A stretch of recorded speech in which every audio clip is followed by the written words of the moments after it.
नमो नमः मित्रों, मैं अंजू शर्मा संस्कृत जीवनम में आप सभी का स्वागत करती हूँ।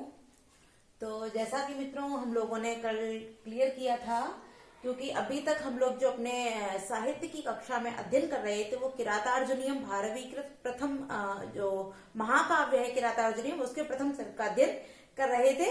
तो कल की कक्षा में हम लोगों ने किरातार्जुनीयम के संपूर्ण अध्ययन कर लिया, सभी श्लोकों का अध्ययन कर लिया, जो महत्वपूर्ण सूक्तियां थी उन सभी सूक्तियों का अध्ययन कर लिया और भूमिका भाग में जो किरातार्जुनीयम से बनने वाले महत्वपूर्ण प्रश्न थे उन सभी का भी अध्ययन कर लिया था। तो किरातार्जुनीयम महाकाव्य का जो प्रथम सर्ग था उसका संपूर्ण अध्ययन करके हम लोगों ने समाप्त कर दिया था। तो आज की कक्षा में हम लोग जो लेकर आए हैं वो है हमारा ग्रंथ श्रीमद् भगवद गीता।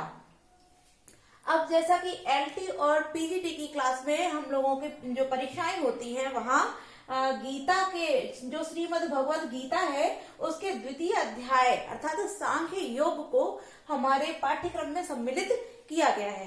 तो हमारे साथ जो लोग लाइव जुड़े हैं उनमें पंखुड़ी वर्मा जी हैं, अजय गौड़ हैं, लक्ष्मी जी हैं, निकिता शर्मा जी हैं, वीटू यादव हैं, विजय यादव हैं। तो आप सभी लोग वीडियो की लिंक को अपने मित्रों के साथ शेयर कर दीजिए जिससे कि अधिक से अधिक लोग लाइव जुड़ जाएं। तो आइए सबसे पहले हम लोग जानते हैं कि जो श्रीमद् भगवद गीता है, यह जो श्रीमद् भगवद गीता है ये कहाँ से ली गई है। तो हम लोगों ने जैसा कि हम सभी जानते हैं जो हमारा महाकाव्य है जिसको संस्कृत जगत का सबसे बड़ा महाकाव्य कहा गया है वह है हमारा महाभारत।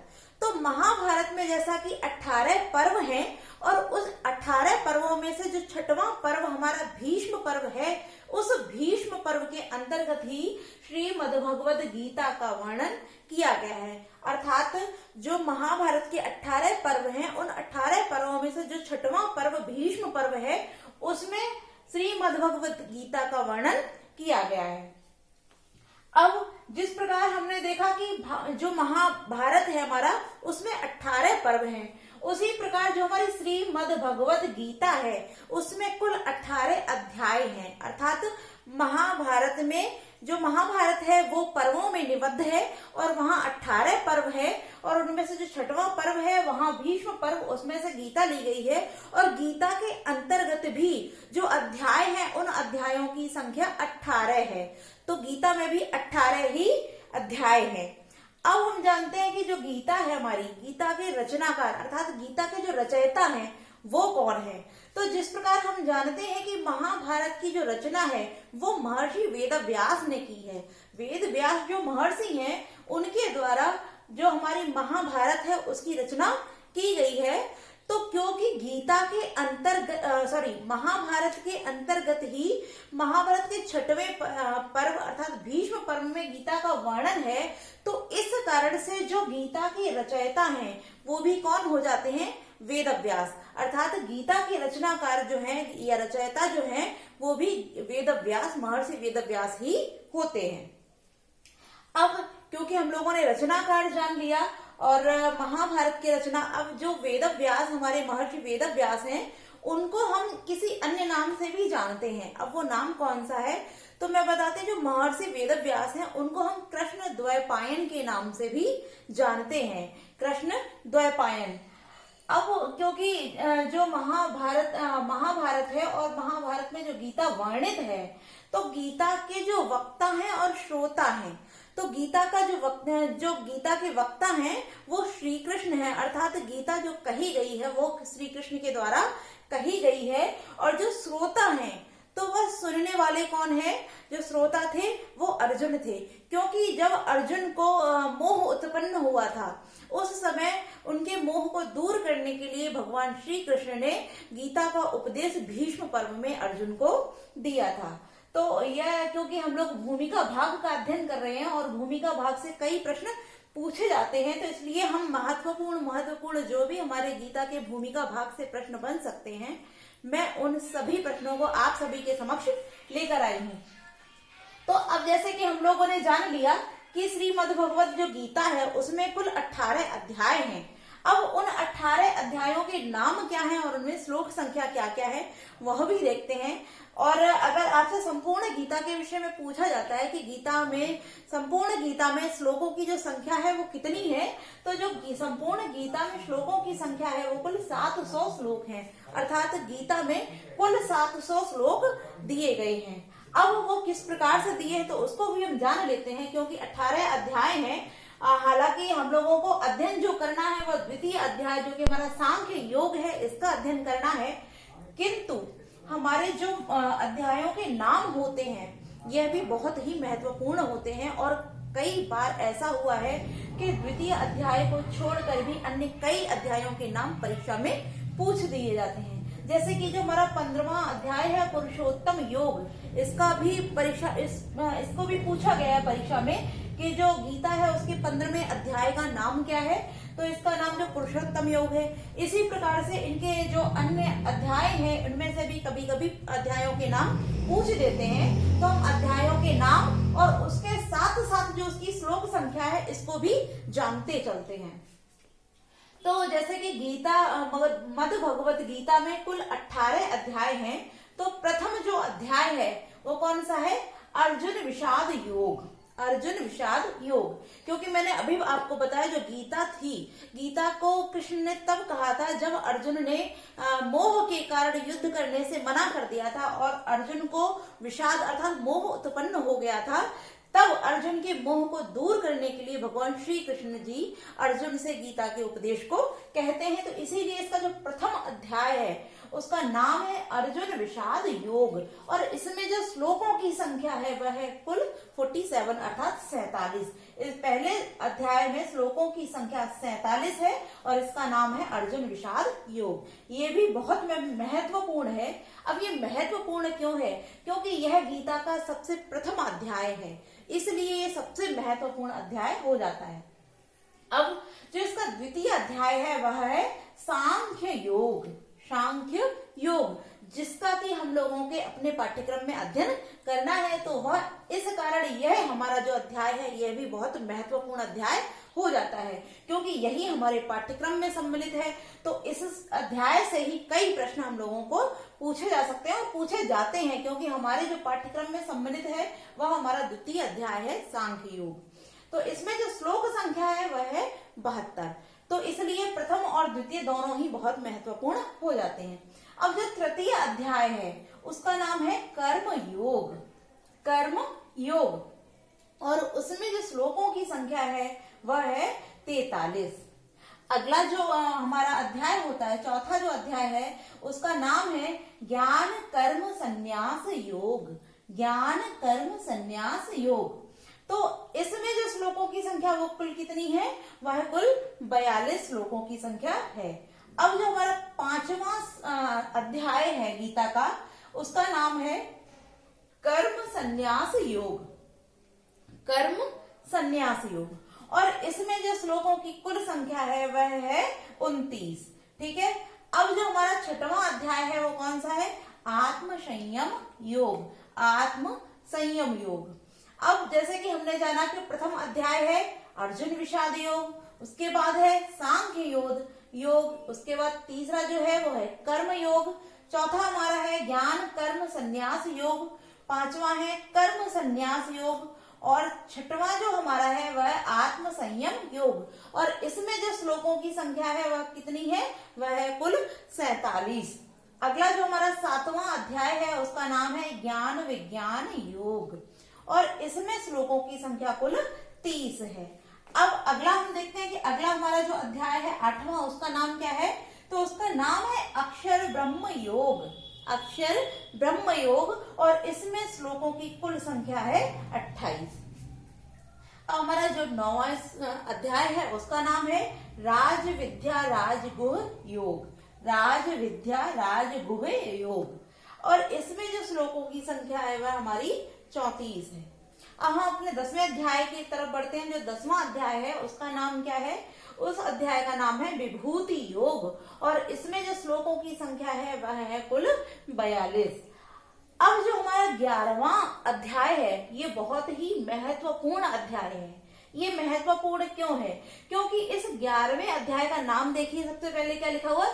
विश्व रूप दर्शन योग। विश्व रूप दर्शन योग। और इसमें जो श्लोकों की संख्या है वह हमारी 55 है। अब ये मुख्य यानी कि यह बहुत ही इंपॉर्टेंट क्यों, ये बहुत महत्वपूर्ण क्यों है, तो मैं आप सभी को बता दूं कि जब कृष्ण अर्जुन को गीता का उपदेश देते हैं और जब किसी भी प्रकार से अर्जुन के मोह की शांति नहीं अर्थात समाप्त नहीं हो रहा था, तब वह इस योग अर्थात जो 11वां अध्याय था, इस 11वें अध्याय में ही अपने विश्व रूप स्वरूप का दर्शन अर्जुन को कराते हैं। अर्थात उनके मोह को शांत करने के लिए, मोह को समाप्त करने के लिए अपने विश्व रूप का दर्शन अर्जुन को देते हैं। इस कारण यह जो हमारा 11वां जो अध्याय है, ये बहुत ही महत्वपूर्ण अध्याय हो जाता है।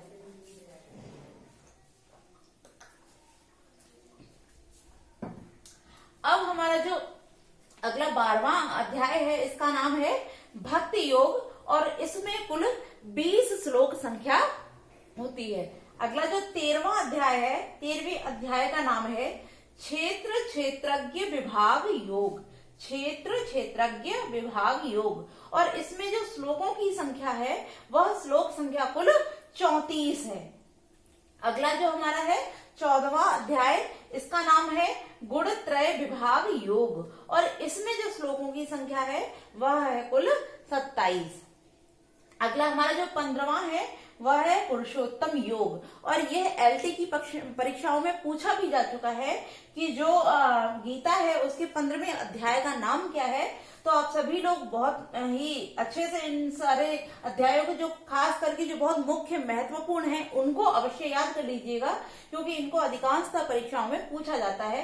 तो जो हमारा 15वां पुरुषोत्तम योग है ये भी बहुत महत्वपूर्ण है और इसमें श्लोकों की कुल संख्या 20 है। अगला जो हमारा 16वां अध्याय है इसका नाम है देवासुर संपत्ति विभाग योग। देवासुर संपत्ति विभाग योग और इसमें कुल श्लोक संख्या है 24। अगला जो हमारा 17वां अध्याय है इसका नाम है श्रद्धा त्रय विभाग योग। श्रद्धा त्रय विभाग योग और इसमें जो कुल संख्या है श्लोकों की वह है हमारी 28। अब जो हमारा अंतिम अध्याय है वो है मोक्ष संन्यास योग और क्योंकि ये अंतिम अध्याय है इसलिए ये भी बहुत ही महत्वपूर्ण हो जाता है, क्योंकि प्रथम और अंतिम ये तो अत्यंत महत्वपूर्ण होते ही हैं, साथ ही साथ जो हमारे कुछ और भी अध्याय हैं जैसे कि विभूति योग है, विश्व रूप दर्शन योग है, भक्ति योग है, पुरुषोत्तम योग है और ज्ञान कर्म संन्यास योग, कर्म योग, कर्म संन्यास योग है। ये बहुत ही महत्वपूर्ण अध्याय हैं, तो इनके जो नाम है वो लोग आप सभी लोग इनको अवश्य याद कर लीजिए। तो जो हमारा अंतिम है वो क्या है? मोक्ष संन्यास योग और इसमें जो कुल श्लोक संख्या है वो कितनी है? 78 है। यदि हम इन सभी श्लोक संख्याओं को जोड़ते हैं तो जो हमारी श्लोक संख्या होगी वो कितनी हो जाएगी? कुल 700। इस प्रकार से गीता में जो श्लोकों की कुल संख्या है वो कितनी है? 700 होती है। अब यहाँ कुछ प्रश्न और भी हमारे बन सकते हैं, जैसे कि यदि आपसे ये पूछा जाता है कि गीता के किस अध्याय में सर्वाधिक श्लोक संख्या है, अर्थात गीता का जो सबसे बड़ा अध्याय है वो कौन सा है। तो जब अगर सबसे बड़ा अध्याय आपसे पूछा जाता है तो हम यहाँ सभी अध्यायों की श्लोक संख्या को देखते हैं और यह पाते हैं कि जो हमारा 18वां अध्याय है, अर्थात जो हमारे गीता का 18वां अध्याय है मोक्ष संन्यास योग, इस अध्याय में ही सबसे अधिक श्लोक संख्या है। कितनी है? कुल 78। इसलिए जो सबसे बड़ा अध्याय हमारा हो जाता है वो कौन सा हो जाएगा? 18वां। जो हमारा 18वां अध्याय है यह सबसे बड़ा अध्याय हो जाता है। अर्थात गीता का अगर आपसे पूछा जाता है कि गीता के सबसे बड़े अध्याय का नाम बताइए तो हमारा हो जाएगा मोक्ष संन्यास योग और इसमें कुल श्लोक संख्या कितनी है? इसमें कुल श्लोक संख्या हमारी 78 है। अब यदि बड़ा पूछ सकते हैं तो छोटा भी पूछ सकते हैं। तो यदि आपसे ये पूछा जाता है कि कौन से गीता के कौन सा ऐसा अध्याय है जो सबसे छोटा है, अर्थात गीता का सबसे छोटा अध्याय कौन सा है, तब भी हम क्या करेंगे, हम जब सभी श्लोक संख्याओं को देखते हैं सभी अध्यायों की, तो हम पाते हैं कि जो हमारा 12वां अध्याय है भक्ति योग, इसमें कुल 20 श्लोक संख्या है। और इसी के साथ साथ जो हमारा 15वां अध्याय है पुरुषोत्तम योग, इसमें भी कुल 20 श्लोक संख्या ही होती है। तो भक्ति योग में भी 20 संख्या है और पुरुषोत्तम योग में भी कुल 20 श्लोक संख्या है। तो इस कारण जो मद् भगवद गीता है, इसका 12वां और 15वां जो अध्याय है, ये गीता के सबसे छोटे अध्याय हो जाते हैं। अर्थात यदि आपसे सबसे बड़ा अध्याय पूछा जाता है तो मोक्ष संन्यास योग, जो कि 18वां अध्याय है और उसमें कुल श्लोक संख्या 78 है, तथा यदि सबसे छोटा पूछा जाता है तो छोटे में जो आ जाते हैं वो 2 हो जाते हैं। कौन कौन से? 12वां जो कि भक्ति योग है और 15वां जो कि पुरुषोत्तम योग है। और इनमें जो श्लोक संख्या है वो कुल 20 श्लोक संख्या होती है। अब क्योंकि यह प्रथम हमारा अध्याय है अर्जुन विषाद योग, तो इसको भी आप लोग जानते रहिएगा। इसमें जो श्लोक संख्या है वो कितनी है? कुल 47 है। अर्थात जो गीता का प्रथम अध्याय है उसका नाम अर्जुन विषाद योग है और उसमें श्लोकों की संख्या कुल 47 है। साथ ही साथ दूसरा जो हमारा सांख्य योग इसका अध्याय है उसमें कुल 72 श्लोक संख्या है। ये बहुत ही महत्वपूर्ण है। क्यों महत्वपूर्ण है? क्योंकि यही हमारे पाठ्यक्रम में हम लोगों को पढ़ना है। तो जो द्वितीय अध्याय है इसका नाम क्या है? इसका नाम है सांख्य योग और इसमें जो कुल श्लोक संख्या है वो कितनी है? वो हमारी 72 है। तो जो मुख्य अध्याय है उनके नाम और साथ ही साथ जो उनकी श्लोक संख्या है, उन सभी प्रश्नों को आप लोग जानते रहिए। तो एक बार पुनः इसको देख लेते हैं। प्रथम अध्याय अर्जुन विषाद योग, श्लोक संख्या 47। द्वितीय सांख्य योग, श्लोक संख्या 72। तृतीय कर्म योग, श्लोक संख्या 43। चौथा ज्ञान कर्म संन्यास योग, श्लोक संख्या 42। पांचवा कर्म संन्यास योग, श्लोक संख्या 29। छठवां आत्म संयम योग, श्लोक संख्या 47। सातवां ज्ञान विज्ञान योग, श्लोक संख्या 30। आठवां अक्षर ब्रह्म योग, श्लोक संख्या 28। नौवां जो है राज विद्या राज गुह योग, श्लोक संख्या 34। 10वां विभूति योग, श्लोक संख्या 42। 11वां विश्व रूप दर्शन योग, श्लोक संख्या 55। 12वां भक्ति योग, श्लोक संख्या 20।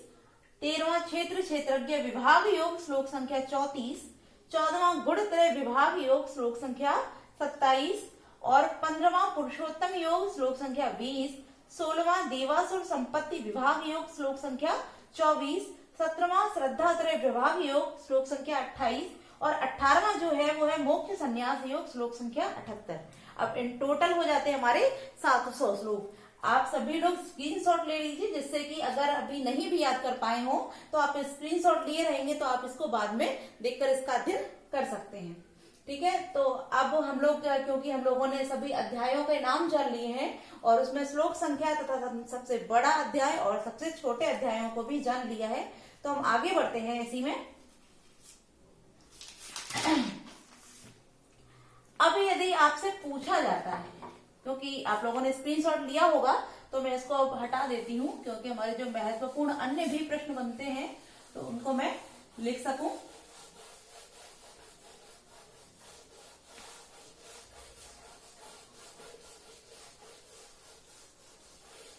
तो अब हमारा जो आगे प्रश्न बन सकता है तो वो बन सकता है कि गीता में कितने श्लोक किसके द्वारा कहे गए हैं? किसके द्वारा कहे गए हैं? क्योंकि ये तो हम जानते हैं कि गीता के जो वक्ता है वो श्री कृष्ण है और श्रोता है वो अर्जुन है, किंतु यदि आपको कोई उपदेश देता है तो आप भी जिज्ञासावश उससे कुछ पूछते हैं। तो इस कारण कुछ अर्जुन ने भी पूछा है और श्री कृष्ण ने भी बताया है। साथ ही साथ जब गीता का उपदेश चल रहा था उस समय वक्ता अर्थात जो संजय थे उनको भी व्यास द्वारा दिव्य दृष्टि दी गई थी, जिसके द्वारा वह धृतराष्ट्र को सब कुछ बताते रहते हैं कि युद्ध स्थल में क्या हो रहा है। तो इस प्रकार संजय के द्वारा भी गीता में कुछ श्लोक कहे गए हैं और धृतराष्ट्र के द्वारा भी। तो हम यह भी जान लेते हैं कि गीता में कितने श्लोक किसके द्वारा कहे गए हैं। तो यदि हम सबसे अधिक श्लोकों की बात करें कि सबसे अधिक जो श्लोक हैं वो किसके द्वारा कहे गए हैं, तो कृष्ण के द्वारा ही जो है सबसे अधिक श्लोकों को कहा गया है। अब वह कितने श्लोक हैं जो श्री कृष्ण के द्वारा कहे गए हैं, अर्थात श्री कृष्ण के द्वारा जो श्लोकों की संख्या है जिनको कहा गया है, ऐसे श्लोकों की संख्या कुल कितनी है, तो 574 श्लोक जो है, 574 श्लोक जो है वो भगवान श्री कृष्ण के द्वारा अर्जुन से कहे गए हैं।